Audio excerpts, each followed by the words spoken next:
All right, Risto here with George Mason University. We're talking to Karen Lux Gaudreault. She is the program coordinator for Pete at the University of New Mexico in Albuquerque, which is one of the most fun city names in all of the USA. So here we go with a new episode of Playing with Research in Health and Physical Education. And the article we're highlighting today is titled How One Exceptional Teacher Navigated Her Working Environment as a Teacher of a Marginal Subject. I read this article in grad school, actually, and it really stuck with me. I also have this as required reading in my master's reading seminar over summer. An all-around great article. It was published in 2011 in JTPE, and so thank you, Karen, for taking the time and joining us. Thank you for inviting me. I'm thrilled for this opportunity. Thanks. Yeah. So I remember this paper vividly from grad school, as well as I can remember anything vividly in grad school. But it was just really well done. And I think it was a super cool in-depth analysis of a single case. And I thought it was amazing how much we can learn from studying one person in depth and then compare this to the big N of these big quantitative studies. But both of them really have important pieces in the literature. And I know you've done some follow-up work on this topic of marginalization, but can you give us just like an overview of what we know about PE teachers as marginalized teachers? Sure. So we know from most of the literature in this area, at least within Pete, was done in the late 80s and the 90s, documenting. It started out in terms of looking at, how do teachers experience life in schools? And they just, they continued to report, I'm isolated, I'm frustrated, I continue to struggle to be perceived as a legitimate professional. I am, low on the totem pole of the hierarchy of subjects in schools. And they would report on the ways in which that this affected them personally. And we know that teachers experience this because physical education as a subject matter is deemed as outside of what's centrally important, at least now in the American public school system, where literacy and math now even social studies and science and things like that are perceived as less central to school function, which is insane. But we know that because of that hierarchy of subject matter, physical education is a marginalized subject. And as a result of that, physical educators are marginalized professionals in the school setting. That's what we know. Do you want me to talk a little bit about maybe sort of how that's evolved a little bit since I started this work, or we get to that later? Yeah, I think why don't we do that? Why don't you kind of explain, because I know that this paper was published in 2011 and you've done some other things since then and different pieces. So why don't we talk about that? Yeah. So my interest in examining what do we know about people who have been successful in not necessarily overcoming marginality, because that's not going to change, which is why we specifically use the term navigated, right? We don't want to say that physical educators have overcome this, right? Because physical education is, in that hierarchy of subject matter, low. So how do you sort of navigate and get around these landmines in your working environment? So my interest in examining teachers who have not let this get the best of them, because it got the best of me as a practitioner, which is why I'm sitting in this chair today, why I'm not in the classroom. When somebody who's able to successfully navigate this, what do they do? And we'll talk about this in the discussion. So the underlying assumption is, if we understand what those people do, then I can teach you how to do that, so that you may be able to be better at navigating that working environment than, let's say, Karen was when she was in the public school in North Carolina. At that time, we were not preparing pre-service teachers to deal with this political landscape. We were preparing them to teach well. We were preparing them to plan lessons and deliver standards-based curriculum, but we were not preparing them for all this other stuff that goes into what it feels like to work in schools. And so one of the things that came out of this was some very concrete strategies. And some of my subsequent work was, okay, so we're going to take these themes, right? We're going to take these strategies that Grace did. Well, well, we should be able to, now we can teach these to somebody else. Well, can you? And what happens if you do? So I am currently preparing a manuscript from a year-long project. Kevin Richards and I have talked multiple times about getting this out the door, but I spent an entire year with a school district in Wyoming, and I taught the teachers these navigational strategies. And for an entire year, they self-selected which of these they were going to implement, and we documented the process. And I collected all sorts of data, mountains and mountains of data, and multiple interviews. And so what came out of that was that the process itself, beyond just the outcomes of, they did feel different. And they felt as though, certain people felt as though others responded differently to them, the structure, right, which we'll talk about later. But simply the process itself of the professional development, and this is not new if you want to look at Missy Parker's work or Kevin Patton's work or Kathy Armour, the process of eliminating some of that isolation, which sort of brings it all full circle, right? By engaging physical educators in this type of community of practice around these social and political strategies, as opposed to curricular professional development, that's the real stuff they want to talk about anyway when they get in a room together. So sort of they felt less isolated, which was a huge finding, but more on that later when I write it up. Yeah. So I think it's interesting because you speak from such a point of, you struggled as a marginalized teacher, which led you to going into getting a doctorate degree in this subject matter and publishing papers about this, and then now sitting in here as a researcher putting on that lens of going, okay, how do I, really help, pre-service teachers avoid these pitfalls? And I think that this marginalization, if we don't train teachers how to address these topics, we're going to continue having the dropout rate that we do in the first 5 years of teachers getting out there.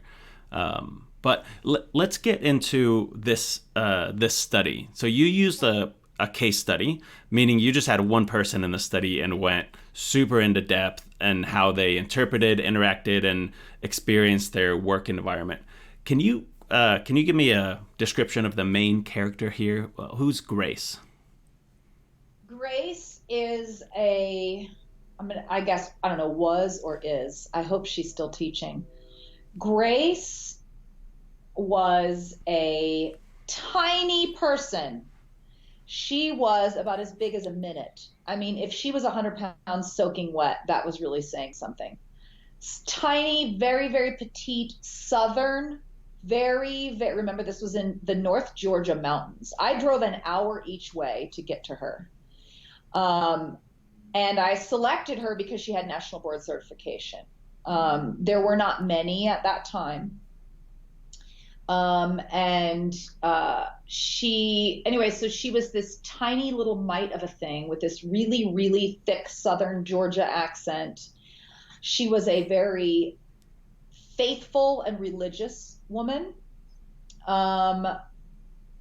She was this very unique balance of, she was like a barracuda, like wrapped in this like teeny tiny little Southern hospitality package, right? And that's, I'm just saying that out loud for the first time, which is probably why she was able to do this like diplomatic, the nuances of, and I wrote this down, I haven't read that article in a long time, concession, compromise, and unwavering decisiveness. So she was like like she was like the sweetest, most helpful, kind, loving, unassuming, non-threatening little Southern thing. But if you cross that certain line into the things that where she ended up sort of drawing that line, she she was relentless, right? She was national board certified. She had 20 some years of teaching experience. She lived in this community. That is a critical piece of this study, and that's connected to that first theme. She lived in this community. The children that she had in her classroom were children of former students. So she'd been teaching in this school so long that the kiddos that she had, their parents had been in her classroom as 8, 9, and 10-year-olds, which is a really critical piece to a lot of the strategies that she used. It's a very small rural Georgia town as well.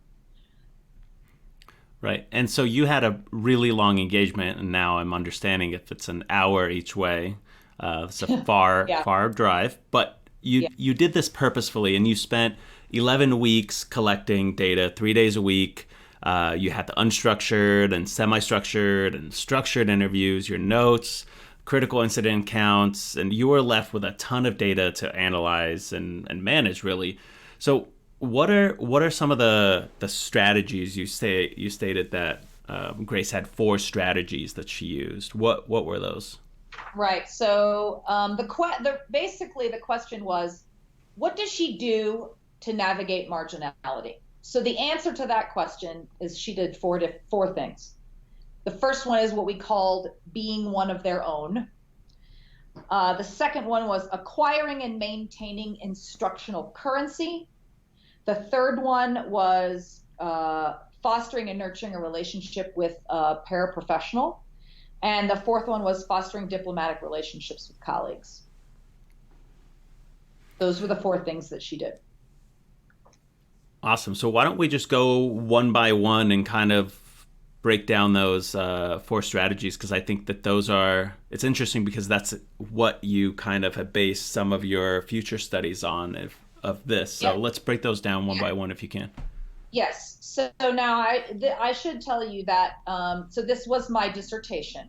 So what was published in the JTPE article, my dissertation looks like a textbook, but the JTPE article is 20 some pages. So each of these strategies has multiple micro behaviors also, that in the full dissertation we talk about some of these super specific ones. There's a corresponding Jopert article called How to Raise the Status of PE at Your School, and it was also published in 2011, and that includes some of these teeny tiny micro behaviors that fit underneath these 4 themes. Does that make sense? Yeah. So being one of their own simply is about relationships, but not relationships in a way that like, oh, when you and I see each other in the hallway, we exchange pleasantries. This is like, she was not an outsider. She was not a teacher who lived somewhere else and came into this community and worked at the school. This was her community. These were her children had gone to this school. I told you before that the children at the time that I was there their parents had been students of hers. And so all of the people that she was kind of the rock of the school on a personal level. She was a part of these people's families. She had like a bunch of children of her own, but she was constantly going to events outside of school. So she was an active member of the community, not just as a teacher, but as a citizen herself, right in the town where this little school was. And then the second one is that she acquired and maintained instructional currency. And instructional currency was contact time with students, equipment, any sort of resource, right? any possible thing, whether it be tangible or intangible, that would be provided to her, she would take it and then figure out what to do with it later. She vehemently guarded her time with kiddos. If a teacher wanted to bring their children and there was only 10 minutes left in their allotted PE time, she would take them. As opposed to, and I know I did this myself as a physical educator, or I've seen other physical educators do this. Oh, well, you're not back from your field trip and you only have, it's 9:20 and your PE time ends at 9:30. I'll just see you at the next lesson. No, she would be like, how soon can you be here? Every single minute that she could have with the kids, she would take. I have never seen more equipment in my entire career, even still to this day, and not even good stuff. Like every single possible piece of equipment, if it was broken, she didn't throw it out. I mean, she had so much stuff, like to the point sometimes where I was like, oh my God, like, why don't you get rid of some of this stuff, right? Like I remember her asking her that. And she would say things like, if I get rid of it, then that communicates the need, that I don't need it or that I can do without. And I need to send the message that I need every single possible resource that you can provide for me. And then I need you to keep giving me more, right? She had a full-time paraprofessional who was with her every minute of her entire school day. Now, and I've worked in numerous states and with hundreds of teachers. I've never seen that. The reason why she had the paraprofessional is because they gave her double classes. She taught double classes. That was her life. It wasn't like she only taught them on one day or this grade level, every single class. And that goes back to the instructional currency. She did not ask for them to be separated because she wanted the children to have as much PE time as possible. So when her principal was like, oh, okay, kids are going to have PE every day or you're going to have double classes or whatever, she didn't complain about it. She wasn't like, that's not developmentally appropriate. She was like, awesome. You're going to give them more time. You're going to let me see these students more often. I need some resources. So they gave her this parapro, and this woman, I think she maybe had a community college degree, didn't have an undergraduate degree, had not gone through teacher preparation. She was an aide, but had worked with Grace for years. And over the course of that time together, Grace essentially turned her into a student teacher. She could talk to you about how to assess kids in the psychomotor domain. Grace taught the parapro essentially all of the things that you would teach a beginning teacher, and essentially created for herself a certified teacher. Not exactly the same, but I witnessed lessons where the parapro was doing small group instruction and doing it using effective pedagogy because Grace had taught her to do that. Now, they had been working together for probably, 5-6 years at that time.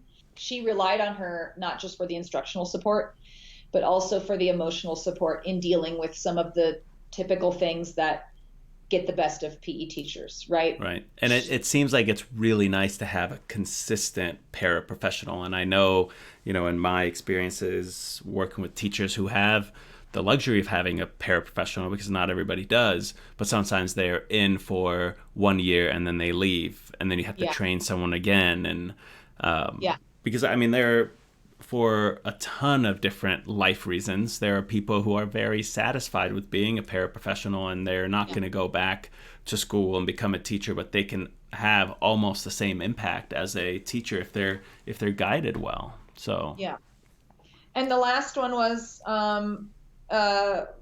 fostering diplomatic relationships with colleagues. And this is the way in which she formed alliances with classroom teachers in her building. And we specifically used the word diplomatic because she was incredibly unselfish and supportive and would do things that like, I mean, I remember she would do things that I did when I was in the classroom, I didn't do because I was like, oh, I'm a certified teacher. Like, I don't need to be taking your attendance and, taking your thing down to the lunch lady, right? Like, she did those things. And then she used it because then she would turn around and then she would use that political and social capital for support and then to ask for things. And then when she drew the line, like, I'm going to give and give and give and give and give. And so then the one time that I say, oh, hold up, no, they weren't mad at her. They respected her because they saw her as someone who supported them. And she had to establish that first. So Right. those were the 4 strategies. And it's very thought out almost, in a sense of, I'm going to take all this stuff on, and then when I ask for something, it's actually really listened to and valued. So Yes. And what I learned was she was incredibly deliberate. Now, because she presented it as this tiny, sweet little Southern woman, with this incredible faith in God, if you didn't think twice about her and went on about your business, she would present as not a doormat, but not a doormat at all, but she would present as like, oh yeah, like she's harmless and blah, blah, blah. She was very deliberate in what she chose to do, and not in a manipulative, like malicious sort of way, but very like you said, very thoughtful. she knows how to play the game. She So knew how to play the game. So looping all this back to the structuration theory, and I know we have a mini pod on that, but you say that using the theory kind of allowed you to look at how Grace's actions influence everyday practices in her school structure, and also how that structure informed the strategies and tactics she used to, again, navigate marginality. So, for example, the structure of the elementary school assigned the most value to subjects you talked about earlier: literacy, math, science. And I think a lot of PE teachers can relate to this. So, in response to this commonly held belief within the environment, Grace deliberately demonstrated and explained how her work and physical education involved these educational concepts. And so this in turn kind of then impacted the structure, as some members of the school community, although slowly, began to recognize the academic value of Grace's PE program. But you then talk about the assumption in the study. Can you talk about the assumption that you took in the study? Yeah, and it's interesting in going back and looking at this particular piece in the article is that what we now know, we now have extended this. We know more about this assumption after some of the work that Kevin and I have done in perceived mattering. So this marginality stuff led me to perceived mattering, but the assumption was we cannot separate the marginality of the subject matter from the marginality of the individual, right? And that was the assumption going in. As I said at the beginning of the podcast, physical education is a marginalized subject. Therefore, you are a marginalized professional. And that remains. What that led me, that particular notion or theoretical assumption, if you will, led me to explore. I wanted to explore that deeper because this was kind of a constant question mark that Brian and I, my doctoral advisor at the time, kept coming back to when we were, he was my peer debriefer, right? When we were talking about these data and analyzing these data. And so it wasn't until a couple of years later, in my first academic position, that I came across perceived mattering as a construct. How much do I feel like I matter, right? So what we now know is marginality refers to occupying a particular position in a social group or organization. Mattering is the feelings associated with occupying that position. So you might feel like you matter, but we know because of the hierarchy of subjects in K-12 public schools, at least in America, you are a marginalized professional. That is not up for debate. There's a vast amount of literature to that effect. But we can differentiate between physical education, at least for the near future, will always occupy a marginalized position, and that's going to bring inherent challenges that you have to be prepared for and have skills to deal with. But what we can tinker with, while we may not yet be able to change the hierarchy, what we can tinker with is, how can I help you feel like you matter more? Right? So marginality doesn't get the best of you. Mm-hmm. How can I help you feel like you matter? And that's where this interest in understanding marginality and providing people with some tools to deal with it has led us. So the assumption that these are one and the same remains, but it's kind of, there's kind of like this caveat now, right? So you might be marginalized and we may not be able to separate that, but we do know that you can feel, despite that, you could feel like you matter. So how do we make pre-service teachers believe that they matter? Are these things that you are then teaching at the university level? Is this the duty of Shape America, or is this, hiring motivational speakers to talk to us, or sending us on, retreats? I don't know. So, no, I'm going to argue that it's micro interactions, not large grand gestures that help people feel like they matter. But the number one most important thing, and this is true in grace, whether or not we're talking about marginality as a positional construct or mattering as a sort of emotive construct, relationships. Right. Being one of their own, the fact that that was about relationships. These people loved her. They really didn't care as much about PE, but they cared about her, right? The paraprofessional relationships, diplomacy with classroom teachers, relationships. So if I could only say one thing, and this is what I just said to these teachers in Albuquerque Public Schools in January, relationships, relationships, relationships. And that's easy to say and can sometimes be taken in a very superficial way. But relationships is the key that opens the door. Now, what you do once you walk through the door is another thing, right? So, for example, you could do relationship building all day long, but if you're rolling the ball out and you are not delivering innovative curriculum, if you're still doing traditional team sports that prioritize highly skilled boys, right? It doesn't matter. You can relationship build, you can advocate all day long. You're still going to fit that stereotype, right? So you have to be a good teacher. But the relationship is the way you can get people to even be on someone's radar, right? And that's how you get people to support your program, is because they support you.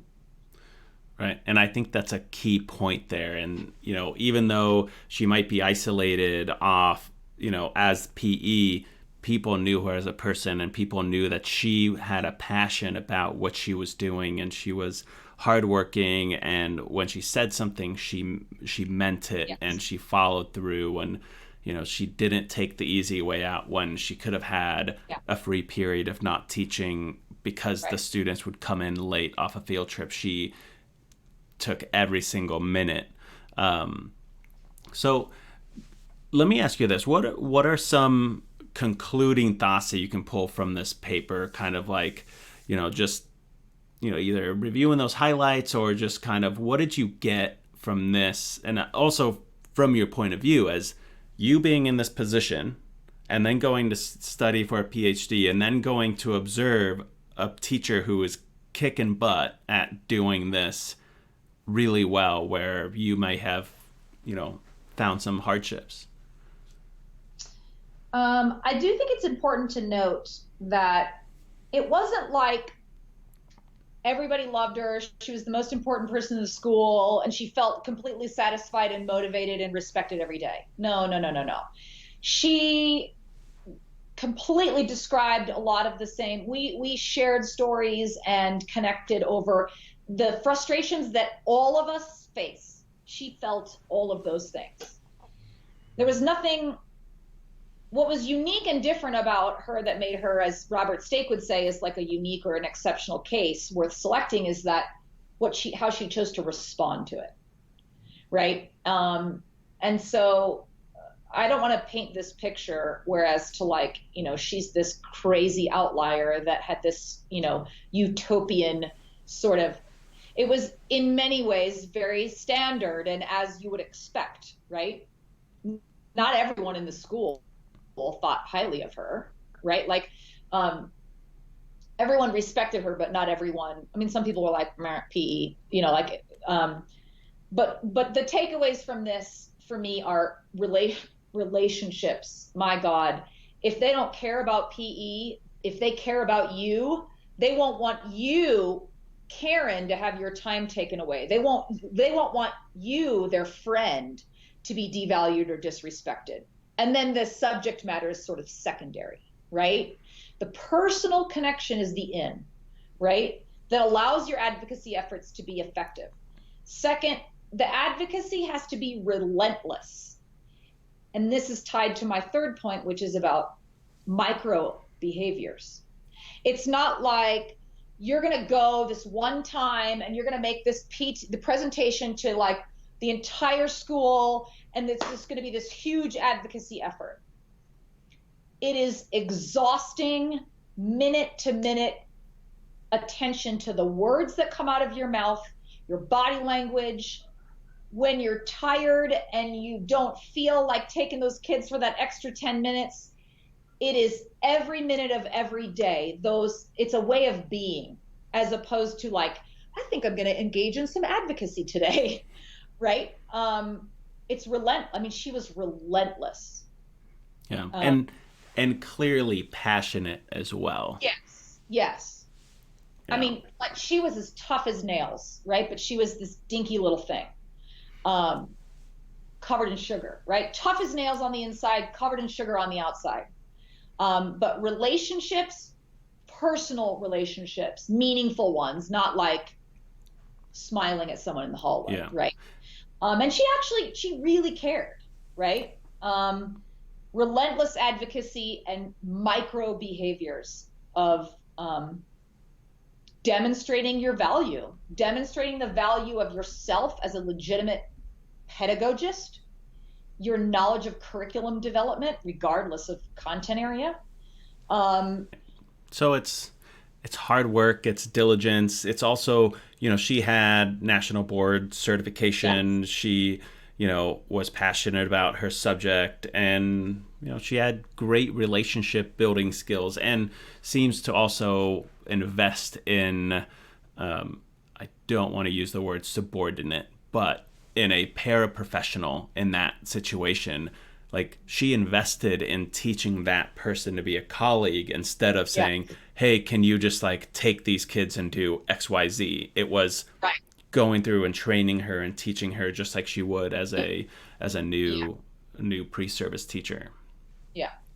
So awesome. Are there like future lines of research that you're working on now? I know you talked a little bit about that. Do you want to share anything about things that you've followed up with, or things for us to kind of look forward to? Yeah, so like I said, we've got this stuff in perceived mattering that kind of is a spin-off.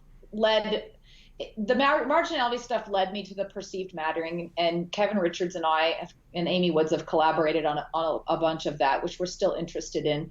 One of the things that has come out in the perceived mattering stuff is that mattering of subject matter is separate from mattering as an individual. And this sort of speaks to that assumption of the paper that we talked about before. So there's what we call PE matters, and then person matters. Our next series of studies are going to be unpacking the person matters construct, because one of the questions we have is person as a teacher, educator, or person as an individual human. So we want to understand that better. And so we're looking at ways that we may be able to sort of try and tease out whether or not those two things are separate, if they are, or if they're together, what's the dynamic and how are those two things intertwined? Right. Sorry, it was PE matters and teacher matters, right? PE matters and teacher matters. If you look at those series of 5 or 6 papers in perceived mattering, and it's the teacher matters business that we want to understand. Is it you as an educator or you as you, Risto or Karen or whoever, right? Nothing to do with, your craft as an educator. So there's that. And then, the intervention study, if you will, that is, the first manuscript that is going to come out regarding that is talking about just describing the nature of the professional development, because unless I've missed something, there's no like formalized PD to teach this, right? We provide PD for curriculum, for assessment, for standards, right? Those sorts of things. But the first paper is essentially making a case. We need to provide PD for these. This is a set of skills, right? Just like pedagogical skills are, right? And so but then unpacking, here's one way that this was attempted. Here's what the protocol, here's what the intervention looked like. And then a series of papers that are presenting the findings of that. Right. Of that. There's a couple of those. So there's a little bit of writing for you. So right? enjoy that. It's been I had 2 children, so I can't believe it's been this long and it's still sitting there. Yeah. So I super appreciate your time. I know that you are a busy individual running a undergraduate, master's, doctoral program, a couple kids, some papers here and there, and a ton on your desk. So thank you a lot for your work. I know that the work coming up is interesting too, and the stuff that you're working with Kevin Richards. How do people find out more about your program at New Mexico or you on social media or anything? Do you have any stuff like that? Yes. So go to Google and put in University of New Mexico Physical Education, and we will be there. We are going through a website revamp right now. So it looks outdated, but new content is coming soon. And you can find information on our undergraduate our master's program is 100% online and designed for practicing teachers. And then our PhD program is back up and running, and we have fully funded assistantships available. And then I'm on Twitter at Lux Gaudreault. I'm on Facebook, Instagram, but most of my professional stuff would be on Twitter. So at Lux Gaudreault. Awesome. And we'll link to all that stuff. And I think one of the things for future PhDs, the fully funded assistantship positions, those are great things to advertise. So we'll link to that website as well. So thank you so much for your time. Appreciate it. Thanks. And that's all we got for you on this one. And thanks for listening.